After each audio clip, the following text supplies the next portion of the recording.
Welcome to the first daily episode of the Epstein Files with Sam. And Amy. You may remember us from What's Her Story with Sam and Amy, our iHeart podcast. One of our most famous guests was Melinda Gates, and that is what led us to start this podcast because one of our most famous questions that our podcast was all about interviewing the world's most powerful women. So naturally, Melinda Gates had to be one of them. And I asked her, I remember Amy's face was like, oh no, don't ask this. And I said, what do you and Bill fight about? Because I was always the more direct one of the two of us. And her response at the time, and I think this was like the last interview she did before they announced the divorce. It was. Her answer was like, we fight about the dishes or something, right, Sam? Something like bullshitty like that. It was But not. it was a little bit meatier. I think in the next episode, we should actually play what her answer was because, like, I'd love to have it teed up for everyone. But regardless, it certainly wasn't about Russian girls and STDs. It was not about Jeffrey Epstein, right? Right. And this week, Melinda went on to one of NPR's podcasts, and she really, I mean, she talked about in very certain terms kind of the pain of all of this. And she said that she, of course, degraded her pain over the pain of the victims in the Epstein case. But like it was clearly a factor in the divorce. I would say that's the whole factor. She is not a woman who wanted to get divorced. You could tell in fact, that was what was interesting is like, I just thought when they were getting divorced, it seemed like she had to, but didn't want to. And I think if your husband, right, if you are a principled person and you are running a nonprofit focused on women Mhm. and girls, and your husband is with underage women getting STDs from them and then slipping you antibiotics, it's kind of a no-brainer that you have to get divorced. Like, I don't think that's like a couples therapy thing.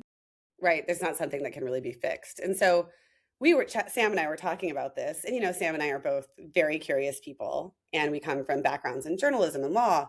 And so we are just digging into these Epstein files. And we are people who have never done this before, right? Like I don't have background in this. Do you, Sam? Like I haven't like No, but read like all my the background emails. is curiosity. You and I have Yes. always been like curious and we get obsessed with things. And I actually, the only background I have is that I'm a New Yorker, right? Like I'm from Manhattan. So I would literally think like, unfortunately, half of the people in the Epstein files I've at some point come across in business or in a restaurant or something like that. And I find it stunning.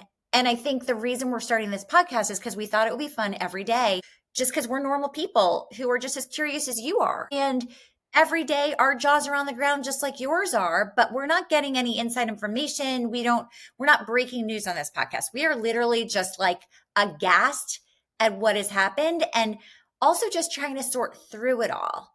I And what mean, it means and what it says about things. And like, yeah, my background, like as a litigator, and there are a lot of lawyers involved in these files, which I find to be interesting. And then also like as having raised a bunch of money in venture capital, like there's a ton of tech bros in these yeah. files too. I mean, by the way, let's just mention one, like Jason Calcanis. Now, there's no one who defines tech bro more than him. Like his My podcast, All In Podcast, like all men, all broy. And he's like the bro of the bros. I've been on a call with him before. Have you, Aim? I have been in a room with Jason before because when I was pitching, did like sort of this like pitch practice thing with him. And I remember like I was nursing at the time, and I remember being in this room and I'm like, this is the last place on earth I want to leak milk right now. Like everyone in here is a dude. Yeah, he's just like a super bro, right? And like I bro on steroids, whatever you would say. And the fact that he is like all over this. And by the way, I think at a certain point you have to distinguish between people who are just like mentioned in emails. Like you could be mentioned. First of all, this is a guy who definitely didn't like control his spam. So like he kept like a lot of like newsletters and stuff in there. So people's names could show up just from that. But then there are people's names who were on the island. And I think, tell me if you think I'm wrong. If you're on that island, you're guilty. You saw underage girls, you saw tons of stuff you should never have seen and should not have been doing. I completely agree with you, particularly because, like, of course, I have gone and looked at pictures of the island. This was not a normal place to be, Talk right? about This the was not islands. like, Let's like describe so, it. so the island, like, it wasn't like a Four Seasons resort, right? There's his compound, which is freaky and weird. And there's like strange vaults and rooms, and there's like a dentist chair. There's a room with a Hold on, hatch why that is goes there a down. dentist chair on the island? I don't know, but there's a room with a hatch that goes down to the sea. So, There's like Amy, a temple. There's someone like a told strange me temple. that people were dropped in there to be killed. Is this true? I mean, this is like people are saying there was a trap door. I mean, if you see the picture, it is literally a trapdoor that goes down to the sea. I don't know why would one have a trapdoor. There are no pirates, right? Like this is not the time of pirates. We're not escaping in like Pirates of the Caribbean. Why is there a trapdoor to the sea? I don't know. These are, and then like, I mean, there's a whole other rabbit hole, right, of Zorro Ranch, but we have to get to these places. That's So the there are New Mexico ranch, but we're not even going to talk about that today. Let's not just focus today. on the island. I do want us to talk about the ranch, but let's first talk about the island. Let's talk about the island. And like What one of the things, is it like Necker Island, Richard Branson's island? Like, what is it no, like? no, I think the island is so Necker Island, which is Richard Branson's island, which Richard Branson's in the files, guys. Of course he is. But if That was Richard actually Branson, disappointing to me, by the way, to see Richard Branson in it. Because I so actually, he was in one of my books. I really admired him from afar. yeah, completely. I mean, I agree with you. But like, yes, and he like does a lot for entrepreneurs. He had an incredible relationship with his wife, who Well, recently passed obviously away. not, Amy. Why was he on the island? Was he incriminated? Like, what was he doing? So the thing that I read about Richard Branson is that he was like a kind of advising Epstein on how to rehabilitate his image. And there are a lot of people who are advising Epstein on how to rehabilitate his image after he went to jail in Florida. And everybody says kind of the same thing from what I've read. And they're like, I just thought Epstein was arrested for solicitation of prostitution. But like, I don't know. Sam, do you check on people? Like if you're going to go to somebody's private island, would you like Google them? Would you do a little bit of research?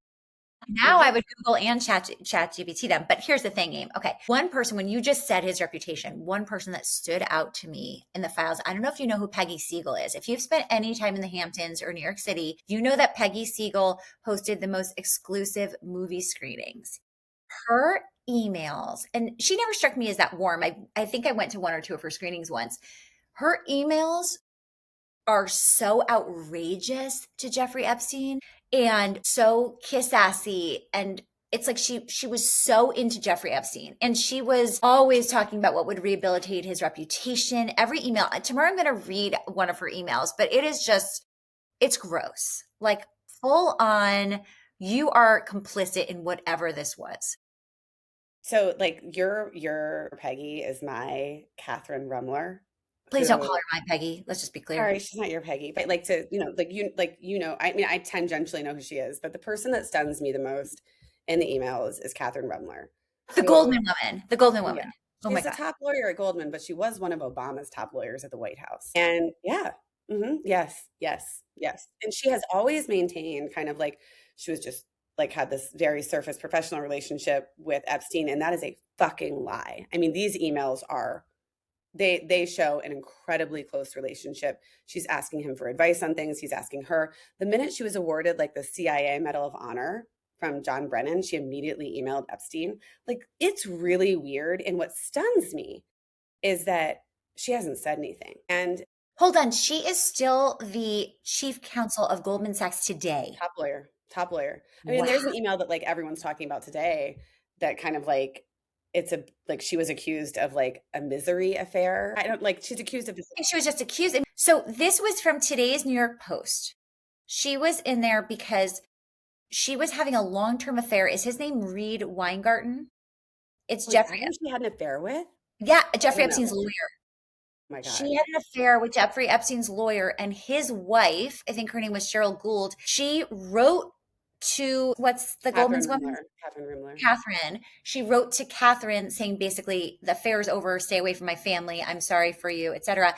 And the first thing this woman did when she got the email, Catherine, was forward it to Jeffrey Epstein. That's how close they were. I mean, that is like and this is what I keep thinking about. I was thinking about this like with the Peter Attia emails, who the longevity doctor who is all over the emails. And this Catherine Rumler, like every Peggy, everyone we're talking about, like have they just spent the past decade like fingers crossed, hope these emails never come out?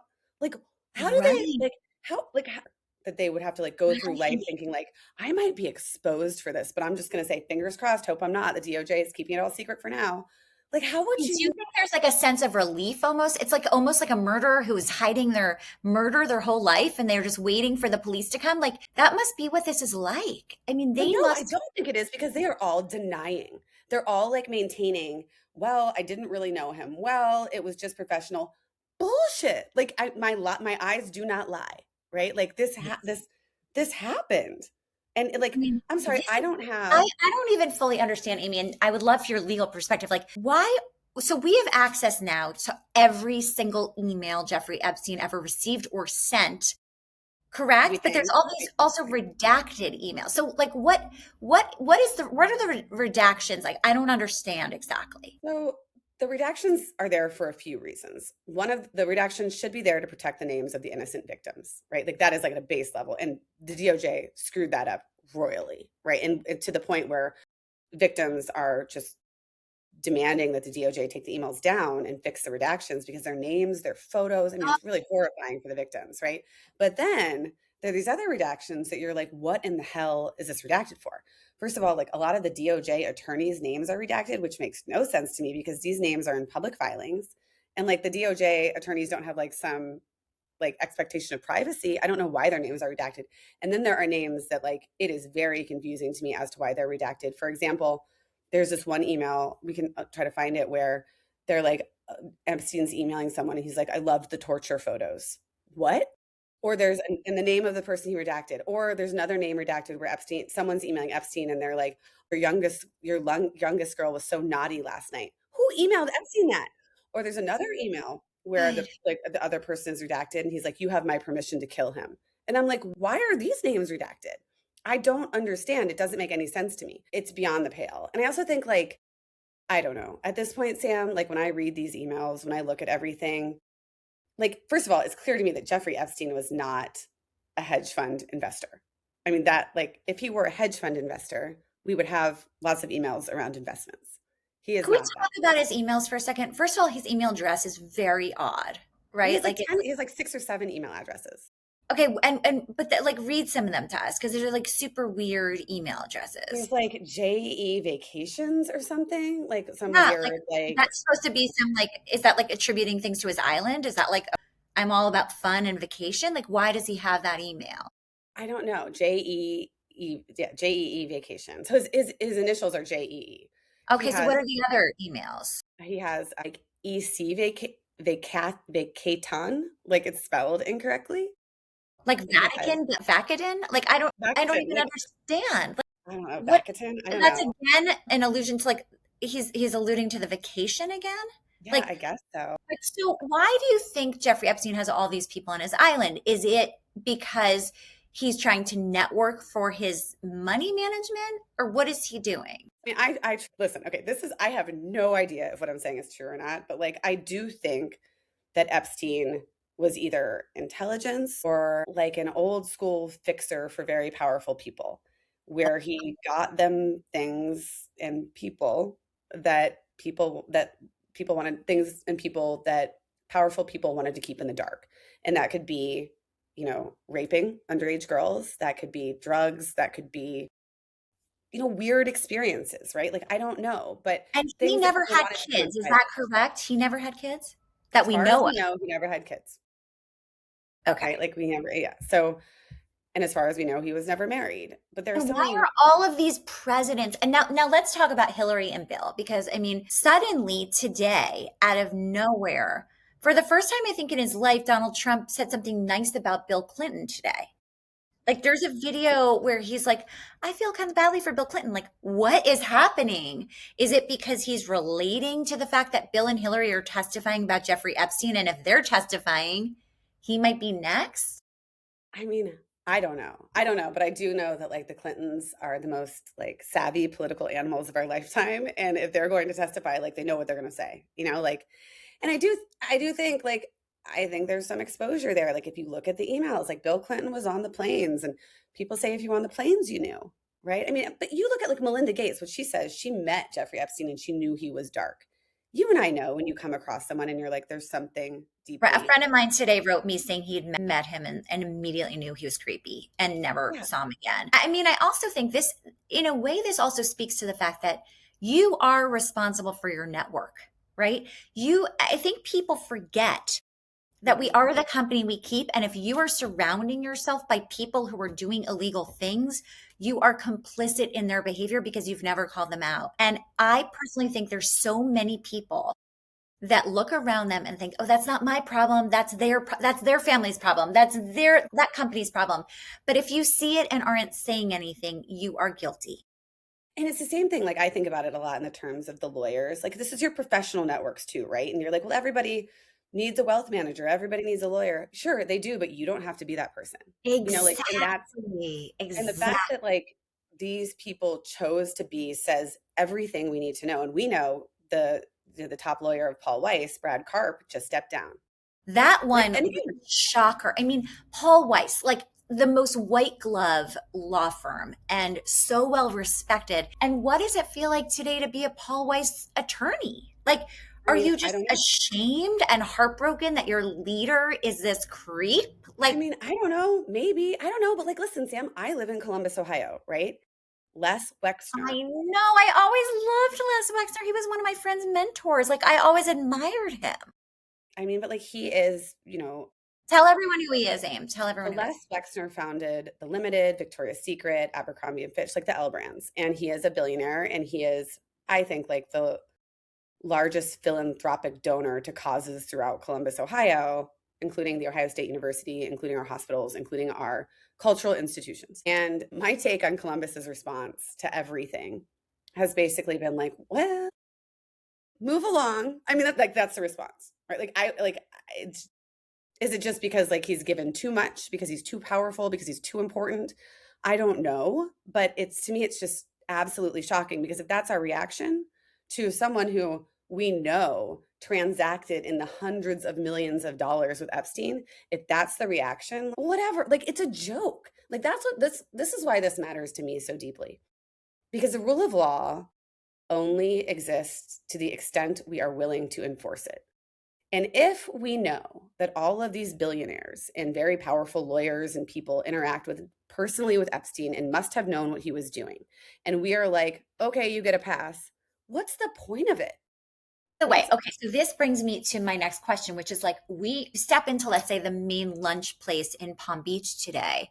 Is everyone just like looking around like shit, we're next? Or like is everyone acknowledging the elephant in the room? I mean, this was a guy who embedded himself in Palm Beach society. If you type in anyone from Palm Beach's name, there's a great chance they're in there. And I mean, were these people just turning away and just pretending they didn't notice, or did they know and not care, or did they just not know? I mean, I I think think it's just it's hard to wrap your head around. One of the emails that I read that I thought was like really important, and I want to mention it. Katie Couric shows up in the Epstein Files.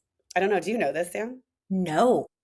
Okay, so Do Katie tell. Couric apparently went over to his house for dinner. And you know Katie Kirk a little bit. I know her a little bit. Like we've interacted with her some. And the email is like pure Katie because apparently she went over for dinner and then he like invited her over for tea at some point shortly thereafter.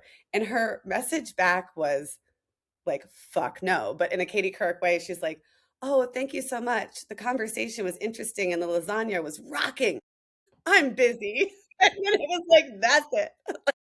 Good for her. But yes, good for Katie. And if he was this person who was very dark and everyone understood him to be dark and you knew things were wrong, and I'm sorry, if you went into his New York house, you knew something was deeply off. If you've seen the artwork, and Katie was there and she saw I this, have like, and seen the artwork. she's a journalist, like, why not more? Why not more? Julie Brown is the hero of the story, right? She's the Miami-based That I reporter. used to be obsessed with Julie Brown. I mean, by the way, there's three Julie Browns that we know. One is the designer Julie Brown. One Yep. is downtown Julie Brown, MTV Downtown Julie VJ, Brown. and then there's the Julie Brown who broke the Epstein story from. Was it she at the Miami Time? Where was she? Miami Herald, right? Miami Miami Herald. Herald. Yeah, she was at the Miami Herald. And she is really, you're right, she's responsible for this. We should She's ask the her to hero come of on the the story. podcast. Oh, yes, we should. I have her. I have her number. Well, let's do it. Hold on. So, two things before we wrap. We have to wrap because we have more to talk about No, tomorrow. oh my God, we need like I an hour every day. know. I know. So this is good. We're going to try to keep it to 20 minutes, although it's really hard. I just want to say that, Jeffrey Epstein was a teacher at the Dalton School, which is where I went for I know. 2 years. We didn't overlap, I don't think. Maybe, actually, I think we overlapped for 1 year, but I think I was 3 and he was a teacher, or something like that. But I mean, this is banana. Like, he's just too close to the world that I grew up in. He's too close to the world of power. He's too close to, look, he hits Columbus, Ohio. He hits New York City. He hits Palm Beach. There is not, and then tomorrow we're going to talk about the New York Times, Amy. My God. No, but like before we're gonna talk about the New York Times, which will be amazing. But I agree with you. Like the plane, Epstein's infamous plane was sold to him by Herb Glimcher, who's somebody I know, a Columbus real estate developer. He's now passed away, but like I know him, right? Like, or I actually, Sam, and you should do this. I went and searched my email for like Epstein and Ghislaine because I used to work at the Clinton Foundation, right? And like, or like Okay, I've raised Amy, lots I'm of money stopping you at politically. Like, 21 minutes. We can't talk about this anymore. We're gonna talk about this tomorrow. We have so much to say and so much to know. so much to say. I mean, so if you're here, like we are just talking about the files and our take on them because it's important and it's interesting and it says so much about America. Also, Aim, if anyone has someone they want us to talk about or look up or any like little tips for us, just email us. I'm Samantha at samanthaettus.com. And I am Amy at theriveter.co. Till tomorrow. See you tomorrow.